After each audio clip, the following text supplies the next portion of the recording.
So ఫైనల్గా ఒక question sir, Telangana రాష్ట్రం ఏర్పడింది, తెలంగాణ రాష్ట్రానికి ఒక దళితులు ముఖ్యమంత్రి అయ్యే అవకాశం ఉందా?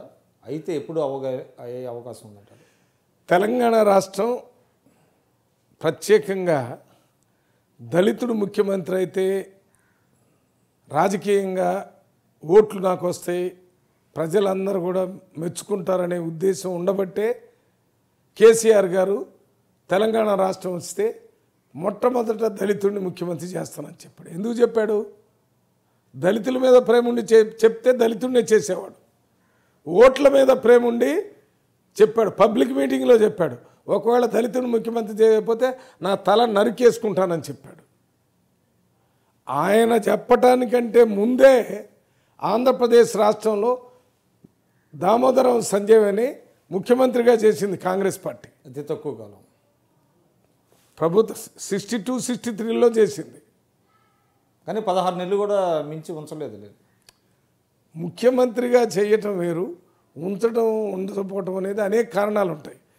ఒక్కడే కాదు, దళితుడా మరి అంజయ్య ఆయన 5 సంవత్సరాలు ఉన్నాడా? భవన వెంకటరామరెడ్డి దళితుడా, ఆయన ఉంచారా?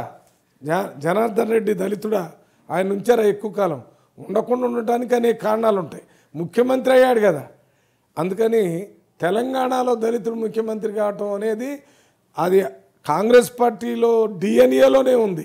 ఎప్పుడైనా కావచ్చు, ఎప్పుడైతుడనే చెప్పలేం.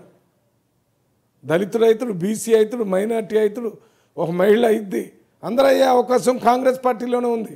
ఉదాహరణ తీసుకోండి, మీకు ఒరిస్సాలో ఒక నందిని సత్పతిని ముఖ్యమంత్రిని చేశారు, బీహార్లో ఒక ముస్లింని ముఖ్యమంత్రిని చేశారు, మహారాష్ట్రలో అంతులే ముస్లింని ముఖ్యమంత్రిని చేశారు. అది కాకుండా మన రాష్ట్రంలో ఎస్సీని ముఖ్యమంత్రిని చేశారు. పక్క రాష్ట్రం ఇక్కడ కర్ణాటకలో బీసీ ఒక యాదవ్ని ముఖ్యమంత్రి చేశాడు. ఎక్కడ ఎవరిని చేయాలో అక్కడ చేస్తూనే ఉన్నారు. అది కాంగ్రెస్ పార్టీ జాతీయ పార్టీ, అన్ని వర్గాలు, అన్ని కులాలకి, అన్ని మతాలకి ఒక అవకాశం ఒకేసారి అందరికీ రాదు. అవకాశం అయితే ఉందంటారు.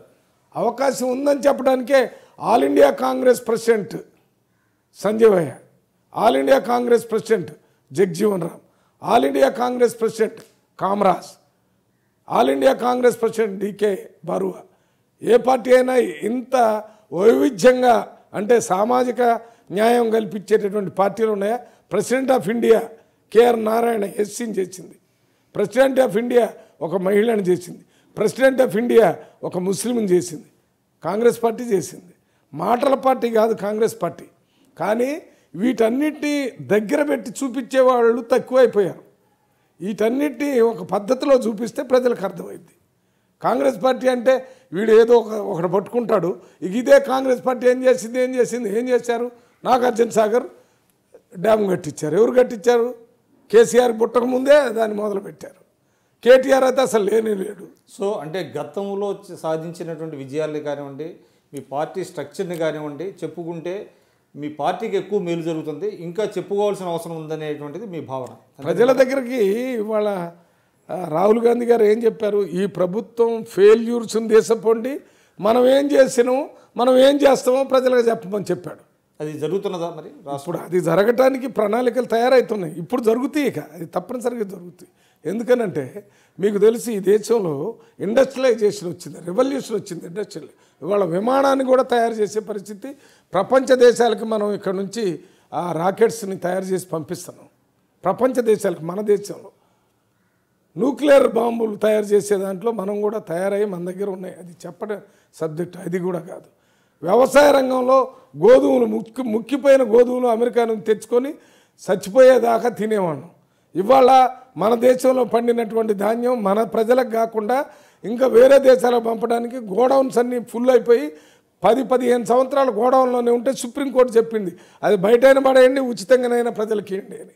అంత పెద్ద గ్రీన్ లెవెల్ ఘన విజయాలు సాధించినటువంటి కాంగ్రెస్ పార్టీ తిరిగి 2019లో కేంద్రంలో రాష్ట్రంలో 2 చోట్ల ప్రభుత్వం అనేది వస్తుంది. మా వల్ల అంటే మేము కొద్ది నాయకులు చెప్పడం వల్ల కాదు, ప్రజలకి మర్చిపోయినవన్నీ మళ్ళీ గుర్తుకొస్తాయి. విద్యార్థులకి స్కాలర్షిప్లు ఇచ్చాము, ఫీజు రియంబర్స్మెంట్ చేసాము. ఇప్పుడు ఇవ్వకపోతే గుర్తుకొస్తుంది. కాలేజీ వాళ్ళకి గుర్తొస్తుంది కాంగ్రెస్ పార్టీ ఉంటే మా పరిస్థితి ఎట్టుండదని.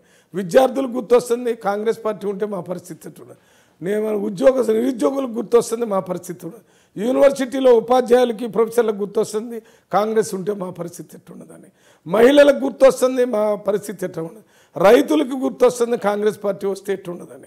ప్రతి వర్గానికి ప్రతి కులానికి అందరికీ గుర్తొస్తుంది ఇప్పుడు. ఎందుకని? అది ఏదో తొందరపాటులో అదేదో జరిగిద్దని అక్కడ పోయాం. అసలు ఇంతకాలం వీళ్ళు చేసినవన్నీ ఎక్కడ ఉన్నాయనేది గుర్తొస్తుంది. ఆటోమేటిక్గా ప్రజల్లో ఆ మార్పు ఏర్పడిందని మొన్న జరిగిన మీటింగ్లోనే మనకు అర్థమవుతుంది. భారతదేశంలో మోడీ గారు, ఇక్కడ కేసీఆర్ గారు, వీళ్ళిద్దరి వల్లనే మళ్ళీ డిఫరెంట్ గవర్నమెంట్లు వస్తాయి.